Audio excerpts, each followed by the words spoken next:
Onward, if you want to manage the chat, I can do the questions. How about that? Sounds great. Okay, appreciate it. All right. Good morning, everyone, and welcome to the Content Authenticity Initiative, Transparency in Age of AI webinar. Just wanted to start off by giving a small introduction from CVC at One. My name is Anwar Hijaz, and I'm a political scientist, faculty member at Saddleback College, and I also am a faculty mentor at the CVC at One. I'm very excited for today's webinar, but before we get started, I just wanted to remind everyone that during the webinar, we will be linking in a survey for you to provide feedback. We'll be dropping in the survey in about 40 minutes, and then every 15 minutes as a reminder. We really appreciate if you can fill out the survey. It can really help with giving us some feedback and creating programming that is more tailored to the needs of our system. And lastly, One does offer badges as proof of completion for our courses, but we do not provide badges for attending this webinar. However, if your institution requires proof of attendance for flex credit or professional development, please remain until the end of the webinar, complete the survey, and request a copy of your responses to be sent through the Google form. If you have any questions, of course, you can reach out to support@cvc.edu. I will go ahead and turn it to you, Judith. Thank you so much. Thanks so much, Amor, and thanks so much for hosting this talk, which I'm sure everyone will enjoy and learn a lot from. Yeah, I'm really excited. So Santiago Lyon is the head of advocacy and education for the Adobe-led Content Authority Initiative. And this initiative is working very hard to combat misinformation through digital content provenance, which he'll explain more about what this means. Santiago has 40 years of experience in photography, mainly as an award-winning photojournalist, a photo editor, a media executive, and also an educator.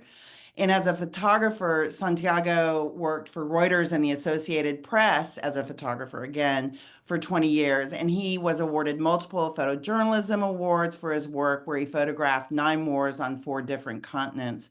And that's when I first met him. And then before pivoting to Adobe, Santiago was the vice president and director of photography at the Associated Press, and his teams there won 3 Pulitzer Prizes, as well as multiple other major international photojournalism awards. Santiago also serves on the board of directors for the Eddie Adams Workshop, which is the premier photojournalism workshop for emerging photojournalists in the world. And he is also on the advisory board of the Seven Foundation. So I'm very excited to have Santiago here to speak with you all, and just wanted you to know that we will be answering questions at the end of Santiago's talk. Please put those questions in the Q&A area rather than the chat. All right, and we'll answer those at the end of the talk. With that, Santiago? All right. Thank you, Judy. Thank you, everybody. Great pleasure to be here. I'm going to share my screen, hopefully, and we can get this thing going. So I'm going to spend the next, I don't know, half hour or so talking a little bit about this work that I'm doing currently at Adobe with the Content Authenticity Initiative.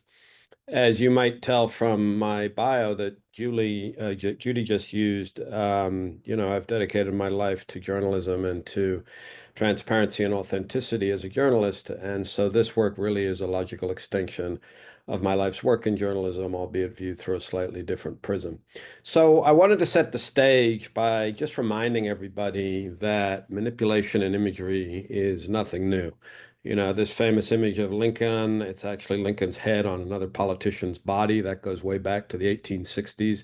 That's because they didn't have an image handy that showed Lincoln looking dynamic. In Stalin's Russia, you had him next to a Nikolai Yezhov, a colleague of his at the time in the 1930s. Yezhov fell out of favor and was removed. This work, of course, in the Lincoln example, were all done manually, but the effect is the same. 1982, you have the National Geographic cover where they wanted to make it a vertical. So they moved the pyramid on the left over a little bit. You can see the difference in the proximity of one pyramid to another. That was way back in 1982, using what was cutting edge technology, created a big uproar. The photographer himself was not aware until he saw the image published. Then you have O.J. Simpson's mugshots. Newsweek chose to reproduce it as it was. Time, on the other hand, chose to darken it, ostensibly to make O.J. Simpson look more sinister, which was outrageous, is outrageous, but that was done way back in 1994. 9/11, this Hungarian tourist, Peter Guzli, decided to Photoshop together or manipulate an image purporting to show him on the roof of the World Trade Center as one of the planes flew in. He did it as a prank, but it went viral, and there was a lot of questioning. Is it real? Could it be real? Etc. During the 2004 election, the anti-Kerry camp distributed this image purporting to show John Kerry with Jane Fonda, but it's actually two different images. It's the Kerry image from June 71 and the Fonda image from 1972. And then from the Israel-Hezbollah war in 2006, a Reuters photographer, Adnan Haji Ali, shot the image on the left, but then chose to manipulate it to make it look more dramatic on the right. And you can see that the clouds of smoke look a little bit odd because he was cloning the same patterns in. He, of course, lost his job, and all of his images were deleted from the Reuters database. At this time, I was working for the Associated Press as director of photography, and it turns out that this fellow had also done a little bit of work for us, for the AP. We went through all of his images in our archive with a fine-tooth comb. Couldn't find anything, but we deleted them anyway because the trust had been broken. More recently, of course, we've got these images purporting to show the aftermath of flooding in North Carolina last year. These images were making the rounds, probably because the emotional connection people could relate to the young girl or the puppy or both. But if you look closely at the image on the left, you see the old problem that plagues generative AI, or has plagued it, which is the extra finger on the girl's hand. That's all going to go away, and increasingly this stuff is going to be indistinguishable. And here's an example of what can be done with AI. This so-called security camera videos purporting to show public figures like Donald Trump or Kamala Harris committing crimes, or Elon Musk. This was all done with open source software that Musk is developing, which allows for public figures to be portrayed like this. Most of the other platforms don't allow for this, but you see there's Zuckerberg with a weird iguana on his head. These are clearly satirical, but you get the sense. And then, of course, more recently, this is an image I just created the other day with a few keystrokes of a Adobe product, a text-to-image, text-to-video program called Firefly. I typed in something like bald eagles flying through a cityscape, zoom in on one at the end, and it created that image, which is just shows you the power of all of this technology. So that's sort of a quick look backwards and where we are now. And I'd like to introduce the Content Authenticity Initiative. This initiative was kicked off by Adobe in late 2019, really in response to AI technologies, mis and disinformation, and a host of other things. Since inception, the community has grown to over 4,000 members. As you can see here, it's a real who's who of media companies, both news agencies as well as consumer-facing organizations, and hardware companies, software companies, advertising holding companies, social media companies. It's really the weight, size, and heft of this community that we believe will make this initiative successful and meaningful. So when we started this work, we wanted to take a look at the pillars of transparency and authenticity. And so the first area we took a look at was detection.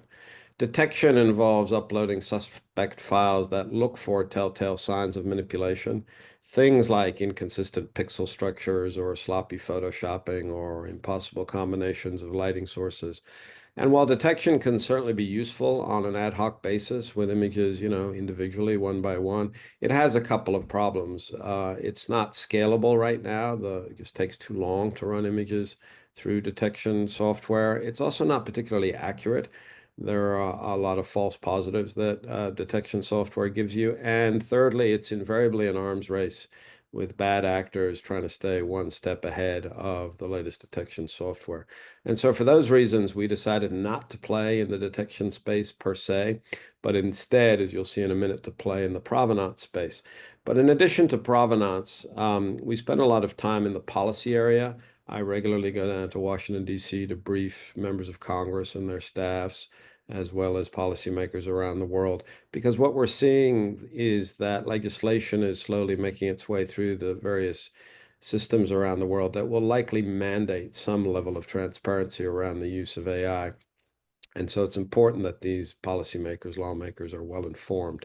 So my job really consists of translating very complex technical solutions into more accessible language for their benefit and ultimately for the benefit of civil society. The other area that we take a lot of time with is the area of education. Things like this, for example, just raising the profile of the work and making sure people are aware of it, but also media literacy writ large. Media literacy is an area in the classroom for young people that's very irregular. In some countries, it's taught very well. In most countries, it's not taught at all. And there is a lot of opportunity there to educate young people about how to navigate an increasingly complex media landscape. In addition, we are doing work or will be doing work soon around societal education. Once we get a critical mass with the technology that you're about to see, educating society at large through public service announcements, etc. And then the third area of education is what we might call consumer education. Dear reader of the Daily Bugle, you will have noticed some new labels on our website. Here's what they are, here's how to interact with them, etc. But the main focus of the work is on provenance. Provenance is a term that many of you are familiar with from the art world. It really, in this context, refers to the basic facts about the origins of a piece of digital content, whatever it is. Where did it come from? How might it have been manipulated along its journey from creation through editing and onto publication, and then sharing some or all of that information with the viewer to help them make better informed decisions about what they're looking at, whether to trust things or not. So provenance then really becomes about proving what things are as opposed to detecting what is false. And if something is generative AI, it means saying very clearly that it's generative AI. Or whatever it might be. And so the journey thus far has been interesting in the sense that we started off talking to creators around attribution. Adobe's business is founded on the millions of creatives around the world, and they're very interested in getting proper attribution for their work. We've been working with news media companies around trust, which is at the core of all journalism. We've been working with generative AI companies around transparency so that they can show exactly where material was generated. Increasingly, we're hearing from corporations who are interested in this technology around brand reputation and consumer protection. Insurance companies are interested, for example. How does an insurance company know that an image showing flood damage or a fender bender on the highway is actually from the person making the claim and not something that was downloaded from the internet? Auditing companies, ditto. Law enforcement, how does a court of law know that digital evidence entered into proceedings is what it purports to be or what it appears to be? And a host of other examples that you can see there. What this tells us is that here we are in 2025, and we have pretty much zero empirical evidence about the origins of anything that we consume online. And so we base our habits on trust, hearsay, rumor, gossip, trend, whatever it might be. Sometimes those things serve us well. But of course, the great disruptor over the last couple of years has been the advent of generative AI. And generative AI has really cast a shadow of doubt over everything. It's what is sometimes referred to in this world as the liar's dividend. In other words, if I can lie about something, the dividend or the payment I get for lying about it is that I call everything into question. And so for those reasons, we know that provenances will become foundational going forward. And there will be a time very soon when we'll look back and say, how did we ever live without provenance information, given how confused things are? So that sort of sets the stage a little bit. I'm going to get into the technology now and introduce this concept of content credentials. Content credentials come from an underlying standards organization that Adobe is involved in that I'll explain in more depth in a minute. But really, it's a digital nutrition label for online content. In the same way that if you go to a supermarket and pick up a bottle of juice or a can of beans, you can see very quickly what's in that product in terms of calories, sugar, sodium, whatever it might be. And this is the same for digital content. Applicable to a whole host of digital file types. We started with photos. We've also been doing work on video and generative AI and synthetic audio, etc. But really, it will be all encompassing for most digital file types, allowing somebody to quickly, if they're interested or if they have a doubt, inspect this digital nutrition label and make a better informed decision. To be clear, we're not the arbiters of truth here. We're not telling people what's true. We're just giving them facts in order to help them make better informed decisions.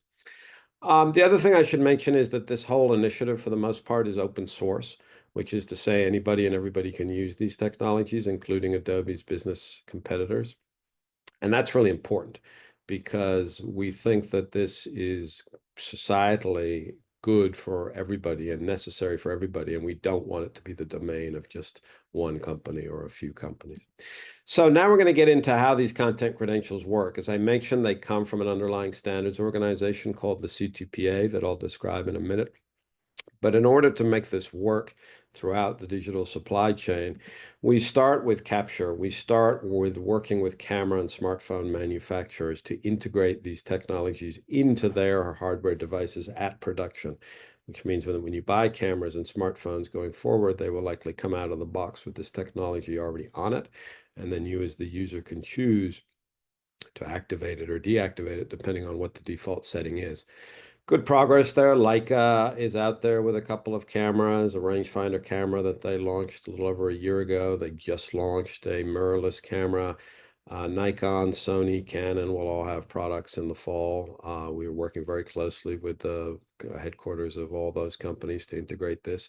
There's real appetite on their part. And also on the AI front, we've been making progress as well around transparency. So that's phase one. Phase two is editing. This involves incorporating this technology into editing software. It's already available in Photoshop and Lightroom, but we're also working with non-Adobe vendors, given the open source nature of all of this. What this allows the user to do is, depending on what was done to an image, let's say I took a photograph and I cropped it, or I toned it, I darkened it, I lightened it, I did something to it. This allows one to go back and see, oh, look, these were the changes that were made to that particular digital file. The third area we're looking at is publishing. This really is publishers of all types, anybody who publishes anything online, essentially. And we're working with publishers, and in particular with the content management system environment. Content management systems are the programs that actually get your content up online. So, WordPress, Cloudinary, Arc, these kinds of companies. And so we're working with them to maintain the integrity of the content credential so that it survives the journey. And the reason for that is because then we can share some or all of the information through that little CR icon that you see there that indicates that the file has a content credential and has underlying information about its provenance. So when we dig down a little bit deeper into what's in the content credential, you can see here we can get pretty granular, capturing all kinds of detail at every step of the way. But of course, we recognize that not everybody wants to share all of this information. And in some cases, they probably shouldn't. So for example, I don't know, a war photographer working in a conflict zone would be ill-advised to share their GPS location, or a human rights defender working in an oppressive regime probably doesn't want their identity inextricably associated with a piece of evidence that they might have gathered about human rights abuses. So the long and the short of it is that all of this is customizable, and that the users and the publishers will be able to share as much or as little information as they feel comfortable sharing. And that's important because we don't want to oblige people to share information that could compromise their livelihood, security, well-being, etc. So this is the icon that we're in the process of socializing. The goal here is to make this as widely understood as, let's say, the copyright symbol or the Creative Commons symbol. And we're starting to see traction. We're starting to see it on LinkedIn. We're starting to see it on YouTube. We're starting to see it Meta are starting to use the underlying technology to flag the presence of AI. So we're starting to see gradually this stuff take off. When it comes to the security here, we use a number of different techniques. We have what we call cryptographically secure metadata. So that's very similar to the technology that you use every day for online banking. It involves ACID hashes, unique alphanumeric codes that link the content credential to the asset. And if they're broken or altered, it becomes evident. We also use invisible watermarking. Invisible watermarking is just that. It's imperceptible to the human eye, but it's very resilient because what we know about metadata is that currently it gets stripped off at every turn, whereas invisible watermarking can survive a lot more. And then the third thing we use is what we call fingerprinting. So here we take some information about the original file, we store it on the cloud, and we're able then to compare the file that we have with what was previously stored on the cloud. So these three components of resilience make this very durable. You know, each one of these things in isolation has vulnerabilities, but when you combine them, they are stronger than the sum of their parts. And we spent a lot of time testing this, what some people call penetration testing or red teaming, where we invite people to come in and try and break it and compromise it and take their feedback and make it as solid as possible. And everything would indicate that this trifecta of approaches is about as robust as you can get right now, which is good. We're also offering this service, do not train. As some of you might know, you know, generative AI engines and models are essentially trained on the whole internet, and they're trained often or almost always without the knowledge or the permission of the owners of the intellectual property. There are a number of high-profile law cases, lawsuits going on at the moment. What the courts say essentially is, well, if you can't prove that your material is present in the output, then you're out of luck. And while there are ways to control for that going forward, that's really where we are right now. And so one of the things that the creative community is very interested in, for example, is being able to label their content, do not train. Of course, that's dependent on the database companies that provide all the training information to the AI companies respecting this. Some have indicated that they're willing to accept this. It's a work in progress, but it offers another layer of protection for the owners of intellectual property. Now, when we talk about AI, you know, if I were to come across this image of penguins in the desert with a couple of ice cubes there, I'd be like, wow, what is this? The good news here is that a number of, or two at least, major generative AI companies, Adobe, which has a series of products called Firefly, which are text to image and text to video. Everything that you generate with Firefly gets a content credential automatically attached upon download. And OpenAI, who make two main Gen AI products, DALL-E 3, which is text to image, and Sora, which is text to video, are also adapting content credentials. So when you create something in DALL-E 3 or Sora 8 gets a content credential attached upon download. So if you were to come across this image and click on the little CR icon there, you can see it opens up that digital nutrition label, and in this case tells you that it came from a generative AI model. So we're making good progress on the AI front. There's obviously a ways to go, but we've proven that it's possible to label AI material as such. Now we're working, as I indicated earlier, to maintain that labeling throughout the digital supply chain. On video, we've also made some progress with a player that has what you might call a dynamic content credential. If you understand video to be hundreds of thousands of still images in sequence, this allows you to see at a moment in time what's going on. So if I have this image of the politician, the line is blue, the CR icon is good, until all of a sudden it's not. The line is red, the CR icon has a little red X in it. That indicates that at that particular moment in the video, something was altered. Was it the audio? Was it something else? By inspecting the content credential at that moment, you'll be able to see, you know, what the issue was. So good progress on video. Of course, there are multiple video formats out there, and there are multiple video cameras out there. So there's work to be done on both the hardware and the publication side of things. But this is coming to Premiere, which is Adobe's video editing program, probably by the end of the year, which is good. Archival use cases are important when you think that our historic memory is really housed in archives. So we have the ability to retrofit content credentials to existing collections. the ability to add content credentials while things are being digitized. So if I'm scanning a physical object like a photograph or a negative, which is really where it begins, its digital journey, I'm able to add a content credential. I can display content credentials on archival interfaces. The US Department of Defense, for example, is already doing that with a service they have called DVIDs, which distributes military imagery from the various branches of service. Right now, you can see the content credential logo on the DVID's website indicating that those images have content credentials. And then also digital asset management systems attaching content credentials at the time of download. So these are some options that are technically feasible. We've been talking to the folks at the Library of Congress and other important collections about implementing this. And I suspect that work will get underway very soon. And it's important that this really be comprehensive, not just a forward-looking thing, but also in the archival space. But all of this comes out of this organization, the C2PA, or to give it its full name, the Coalition for Content Provenance and Authenticity.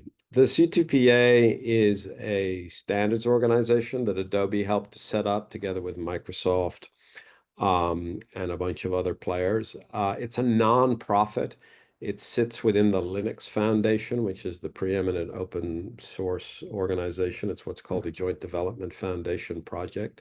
What it means is that this work, the C2PA work, is unencumbered by IP. Nobody owns this work. It's available for anybody and everybody. And that's important because it means that users are not beholden to a single technology company. They can use this as they see fit.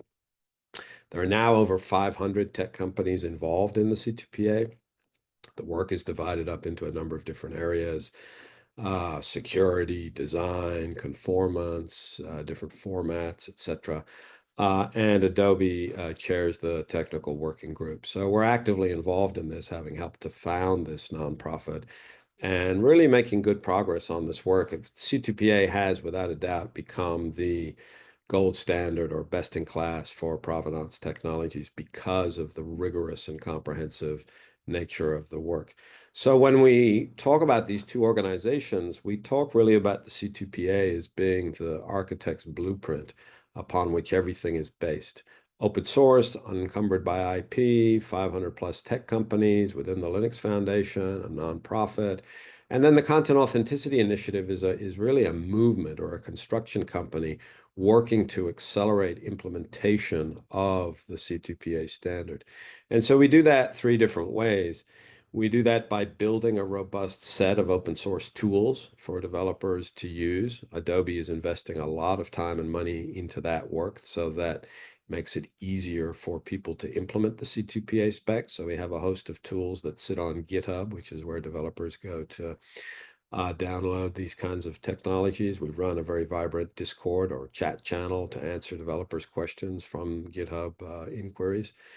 The second thing we do is advocacy and education. So we do presentations like this. We do community events. Periodically, we hold big gatherings or summits of players in this space. We're doing one in June of this year in New York that will have a couple hundred of the world's experts on provenance gathering to talk about where we've been, where we are, where we're going.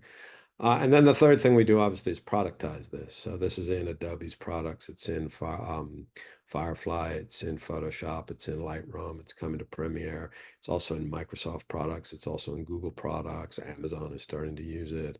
And that, that will probably become a service over time, an offshoot of software as a service, provenance as a service for entities that need a little bit of help implementing this. When we look back at the work that we've done, that we did in 2024, a lot of momentum here. OpenAI announcing support, as I indicated. Meta is using this to label AI. Google joining the steering committee of the C2PA. TikTok joining both organizations. LinkedIn is now supporting content credentials. Meta and Amazon. As I mentioned, the U.S. Department of Defense, the DVID's distribution channel is using content credentials.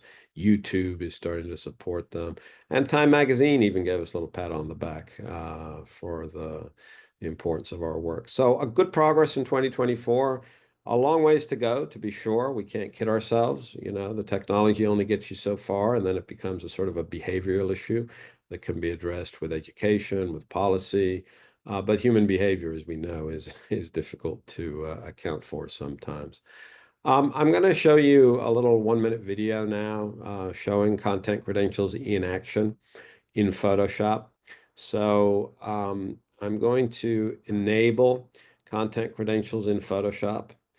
I'm going to inspect or preview this image. You see it already has a CR because it comes out of Adobe stock. All that stuff now has content credentials.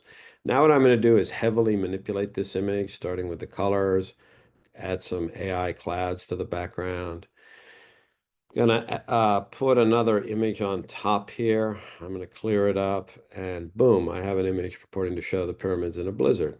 I can see the 3 elements of the image there. Now what I'm gonna do is export this. I'm gonna attach a content credential to it on the cloud. Now imagine it pops up in this social media site. Oh, snowy pyramid. CR tells me it comes out of Photoshop, but when I hit inspect, it takes me to verify, which is the back end. And here I can see not only the component parts of the image, but with this little slider, I can see, oh, look, where did I start? Where did I end up? So that's, you know, feasible right now. It's a question of really getting support from the platforms and finding the right common denominators there.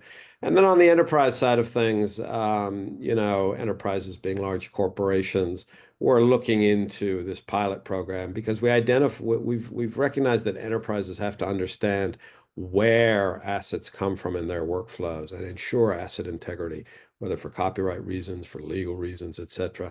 So we're exploring how to solve this: transparency, retrieval, attribution.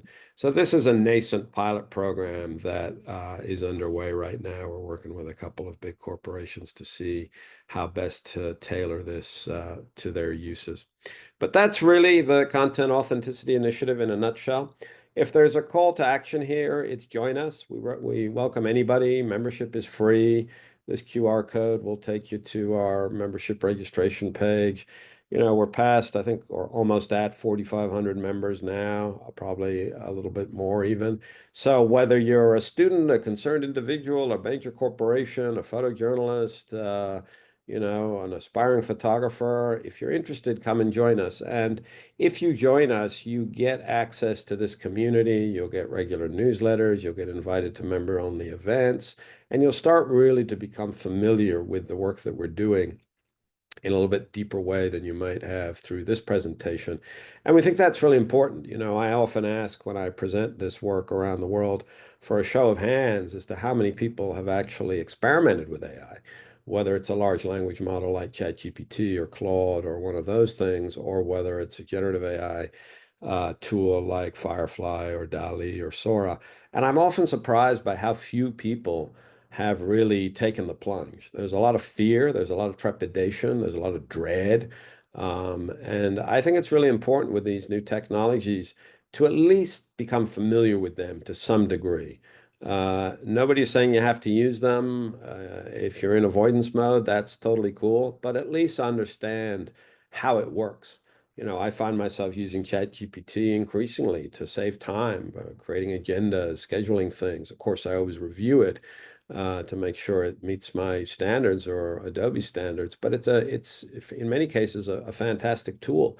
Creatives use generative AI all the time, and you know it's going to represent a shift in the same way that when photography was invented, a lot of painters were really worried because photography was sort of obviating the need for hyper-realistic painting. And so what did we get? We got the start of Impressionism and a whole nother way of interpreting the world. So we'll see where the future takes us. But if you're interested, join us. Content-authenticity.org is our website. And with that, I think we can open it up to questions. Thank you so much, Santiago. That was every time I hear that. I mean, I've heard this a couple of times. I've also been involved with this from the beginning, and it's just been fantastic seeing how you have led that team to evolve it. And I just really appreciate the work you and everyone is doing around this because it's critical for democracy, for lack of better words.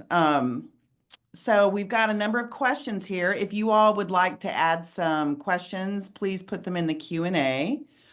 And the first one is a good one. They all are good, actually. So considering the policy work that you do in Washington, does this administration presently support this initiative, or have you even gotten that feedback since it's just started? Yeah, that's a great question. You know, what we were seeing last year in the policy front was that the individual states were really busy implementing stuff. I think over a half a dozen states were writing bills for consideration by their legislatures, whereas the federal government was a lot slower. There was a bipartisan congressional task force on AI that I presented to. There was a like task force in the Senate. And they came out with some recommendations. There was also President Biden's executive order, mandating transparency around the use of AI in the federal government. Since the new administration has come in, you can imagine there's been a shift in interest in this. We have engaged with legislators in the new administration, and in essence, the message has been, we'll get to this eventually. We're not in a position right now to engage. And in fact, you're seeing some of the work that was done under the previous administration being dismantled. Remains to be seen. You know, our position here is that we're not trying to be the arbiters of truth. This is not a tech company telling you what's real, or what's true, rather. This is a company and a series of companies, of hundreds of companies, in fact, trying to present information so that the viewers and the consumers of content can make better informed decisions about, what to trust.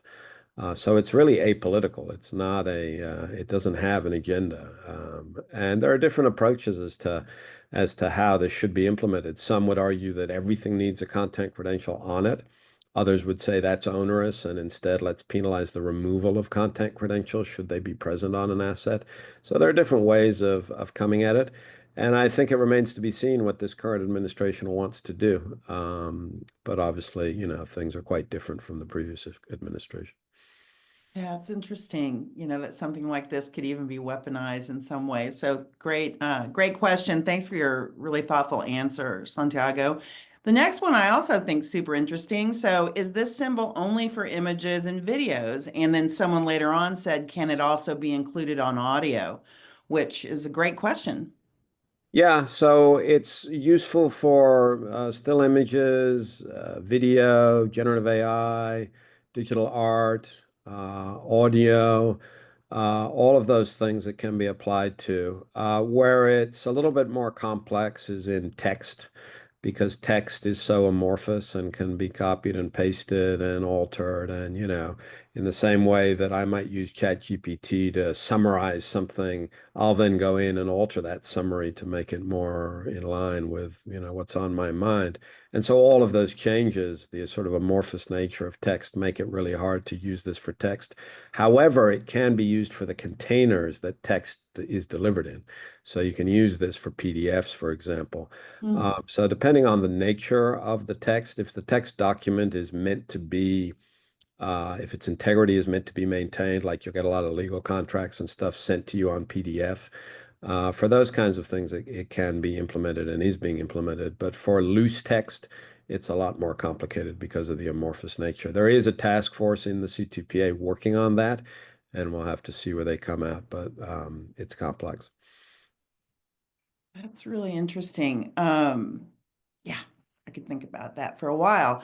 So another question is, who do you think might be opposed to this type of technology or this type of nutrition label for visual and audio content? Is there any, or is that even something you all are worried about? Sounds like maybe not. So provenance really has two key components to it. It has the how, in other words, the technical details as to how a file was created.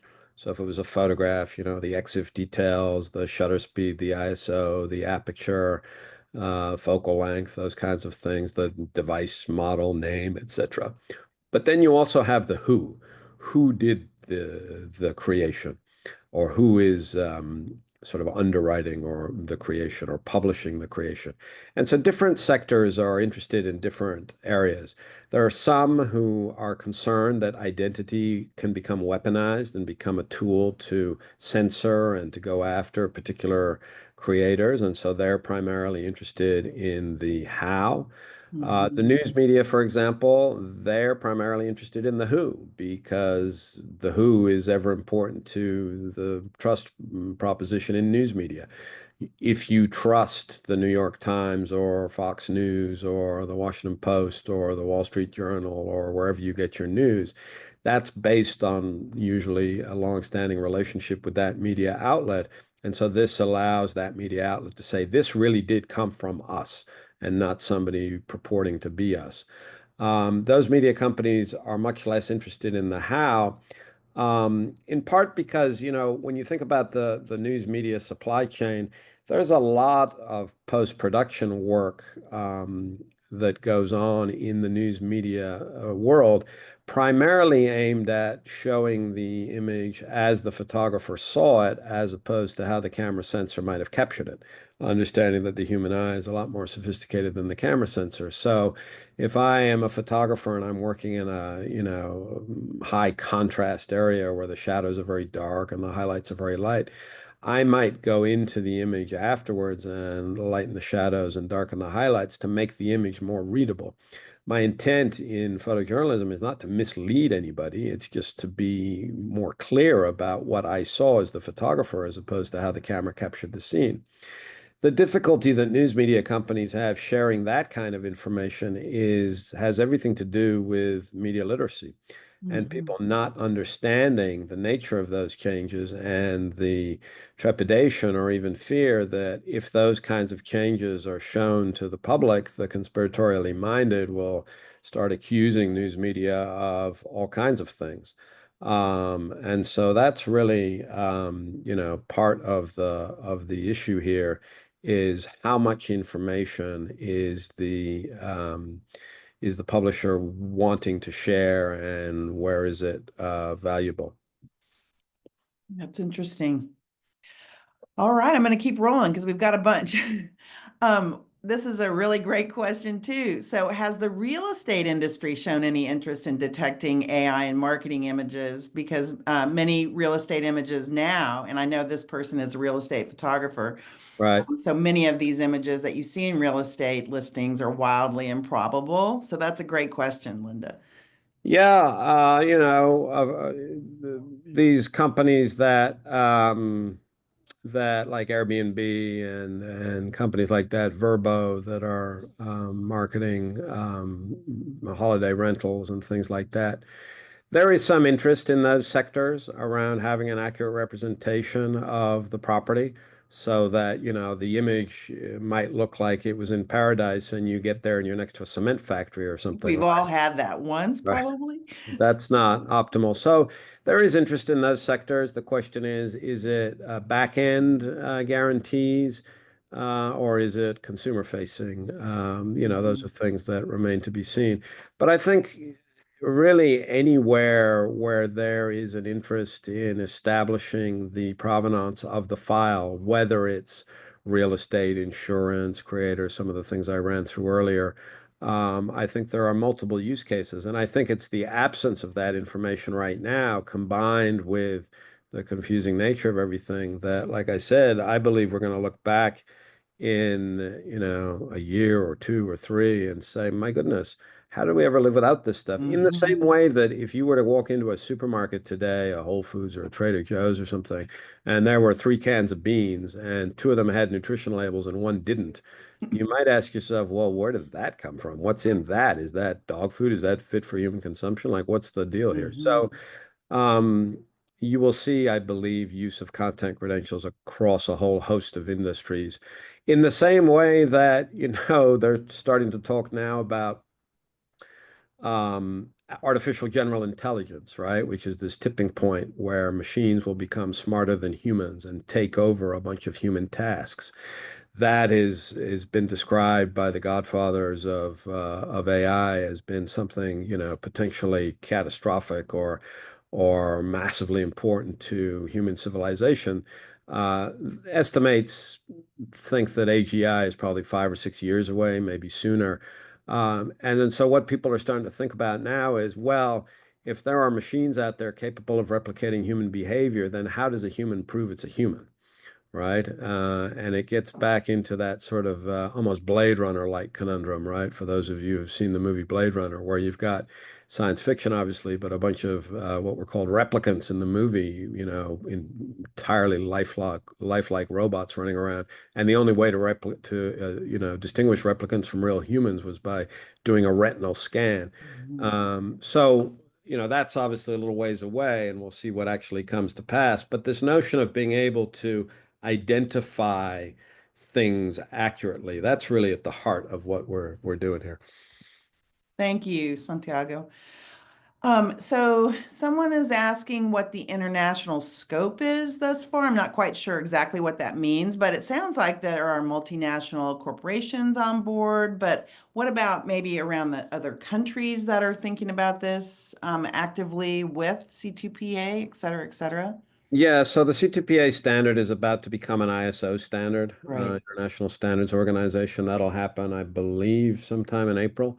That'll be huge because the ISO, seal of approval gives the standard a lot of weight and validates that notion that it is the gold standard for this kind of thing. And then the standards world, I'm not an expert in it, but from what I can tell, there are multiple different standards. Some are national, some are regional, different standards for different formats. But when this becomes an ISO standard, it will definitely give it a lot of weight. And that's really what the C2PA is working on in that standards world.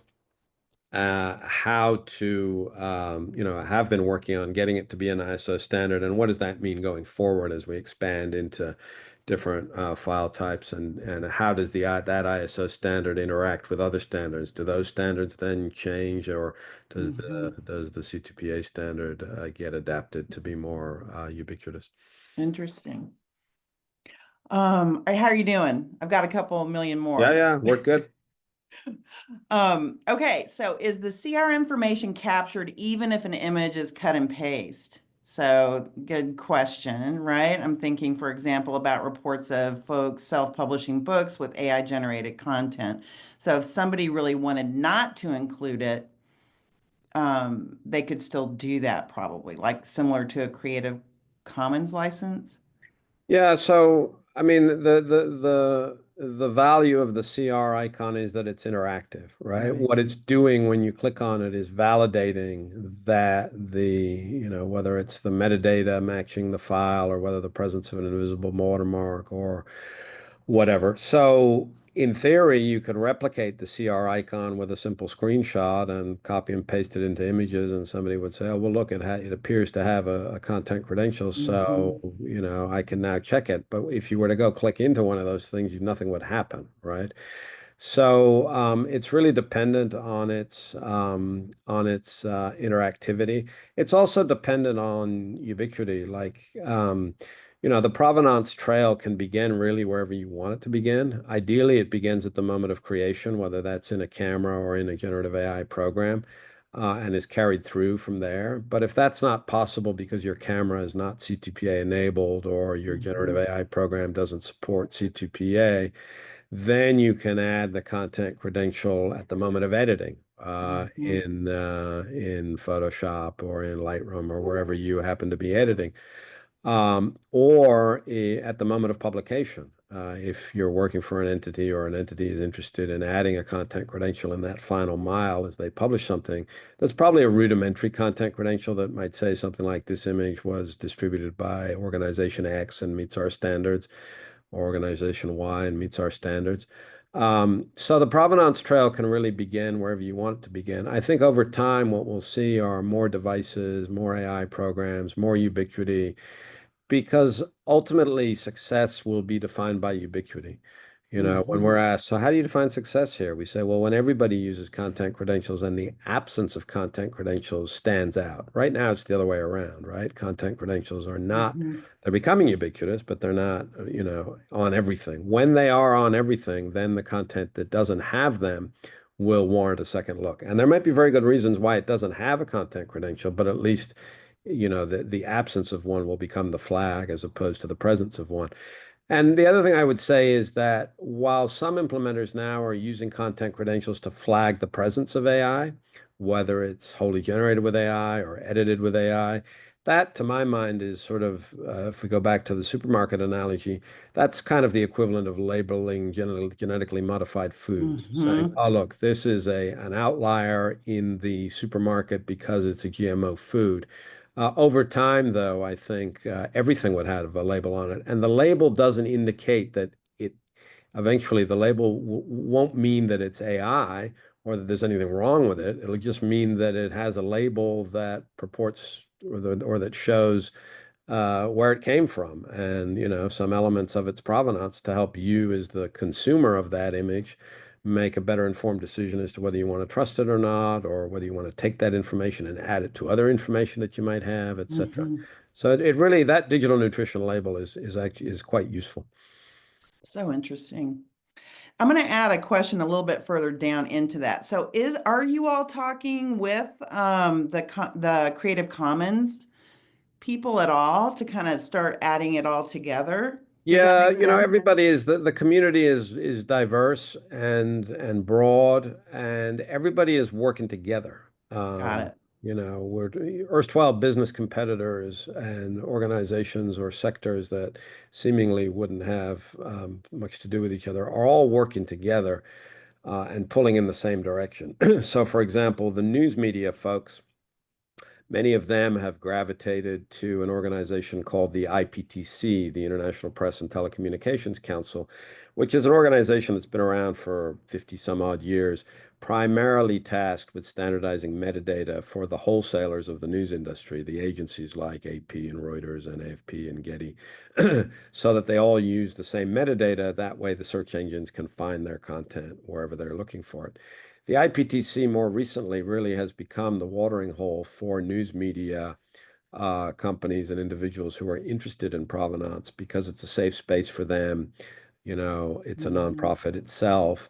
And so we've embraced the IPTC's work. And in fact, this big summit that we're doing in June will be co-branded Content Authenticity Initiative, C2PA, and IPTC. Wow. And within the IPTC, there's a lot of competition, obviously, between news agencies. Reuters and AP and AFP are cutthroat competitors, but they're all pulling together. AFP has done some remarkable work in this field, and they're sharing that work with the others and saying, look, here's a workable solution that can help defend, the veracity or the trust, which is at the core of all journalism. That's so interesting. It's amazing.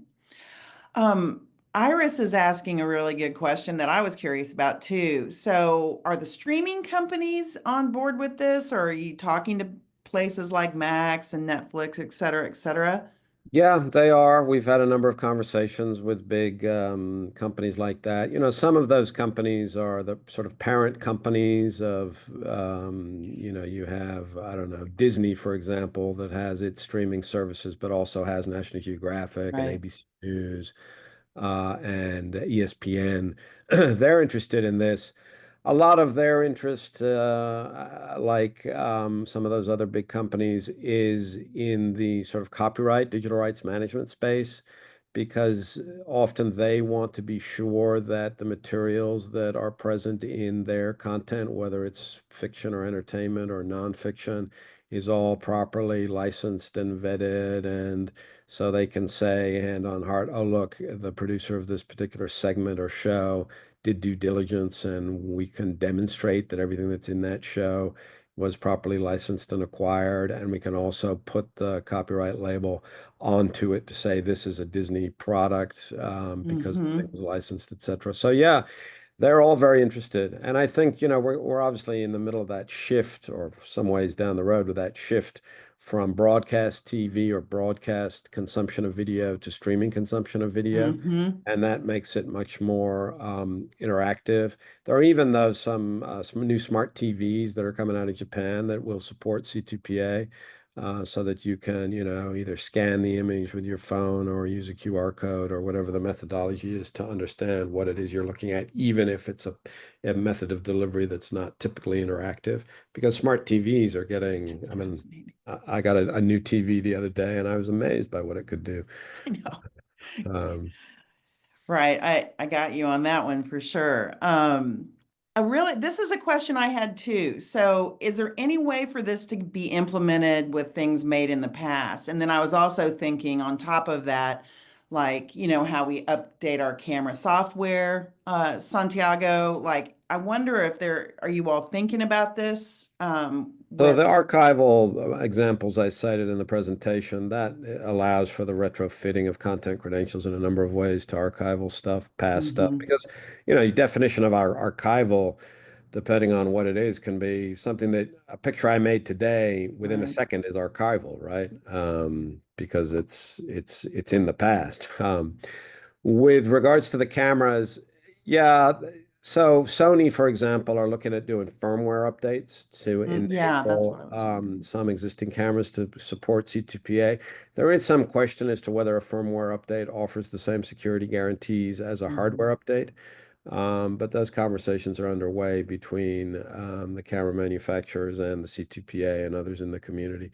Look, it's probably going to be a little while before we see uh, total ubiquity here, but in the same way that other products or other formats gradually become ubiquitous over time, I think this is going to be the same. How long that takes, it's going to be dependent really on the speed of change and how quickly people adopt new technologies. Well, I think that's about good. Still got questions, but I think I feel like we're darting you. Do you have any last parting words for the people attending today, especially our students, on how they might spread the word for this or how they might use it in their work and their lives going forward? I would encourage everybody to seek a deeper understanding of AI in general. Hmm. AI is here to stay in the sort of continuum of human achievement. You have the capture of fire, you have the invention of the wheel, you have the printing press, you have the harnessing of electricity. AI is right up there with those things, and so it's not going away. If anything, it's going to become more ubiquitous. It's already starting to change business and society. You're already starting to get much more sophisticated versions of chatbots that are trained on a lot more information and can answer questions a lot better. You're going to see certain professions begin to disappear. You're going to have, this business of what we currently call chatbots are agents and this notion of AI powered agents. It's going to revolutionize the world of employment and society, whether we like it or not. The tipping point is artificial generative intelligence or artificial general intelligence, rather, which is what a lot of people are worried about. So, in preparation for a much deeper involvement with AI in general, I think it's really important that people be well informed and that Hmm. people be able to make better informed decisions by investigating whatever aspects of this that they're interested in. This business of the Content Authenticity Initiative and this notion of digital nutrition labels, that's going to become important going forward as we seek to have a better understanding of what it is we're consuming.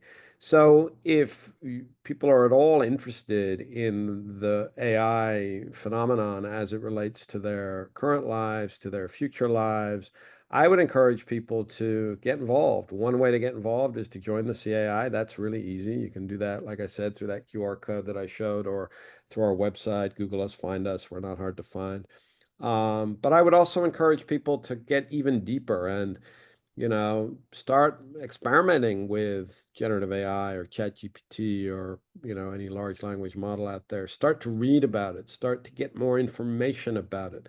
Because with more information, I believe people are better positioned to be able to make better informed decisions about how they want to proceed. So that's really my call to action. Join the CAI, but beyond that, just get involved with this stuff, because it's not going away. And if anything, it's going to be more and more part of our lives. So I think just for sort of common sense, you would want to have an understanding. But I recognize that, that's difficult for people. Different demographics react differently to that. Some people are like, I don't want to have anything to do with this, go away. And that's fine. But if you're, a young person and looking ahead to employment and looking ahead to what the future brings, I think it really behooves you to really dig into this stuff and understand it. And the Content Authenticity Initiative is a very compelling and useful part of that broader narrative.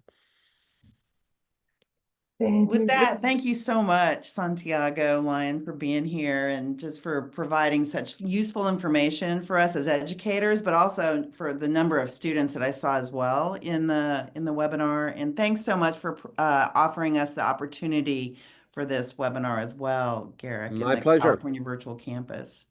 My pleasure. Thank you. Thank you so much. I just wanted to say a Thanks. few little reminders, but I wanted to first say thank you, Santiago. That was amazing. I learned so much. I feel like I have a lot more to learn as well, and I'm sure many of the attendees are very grateful for your wonderful, wonderful presentation. So thank you everyone else for attending. Once again, please look to the chat for the survey link to complete it. The survey is set up to allow you to receive a copy of your responses, which can serve as a verification for your attendance. And of course, if you experience any issues, feel free to reach out to support@cvc.edu. We hope that you register for other webinars that we'll be offering. And lastly, the webinar and associated slides will be available on the CVC @ONE webinar site. So please allow a few days for the appropriate captioning for the webinar. Thank you all so, so much. Thanks a lot again. Thanks. Thanks All again, right. Santiago. I'm going to Good to give you see a you, quick Judy. call. Thank you. We'll be in Anwar, touch. can you put the survey in one more time into the chat before we close? Yes, I am working on it right now. Awesome. Thank you so much. Bye-bye. Thanks, y'all. Bye, everybody. Appreciate you. Appreciate you all. Thank you so much.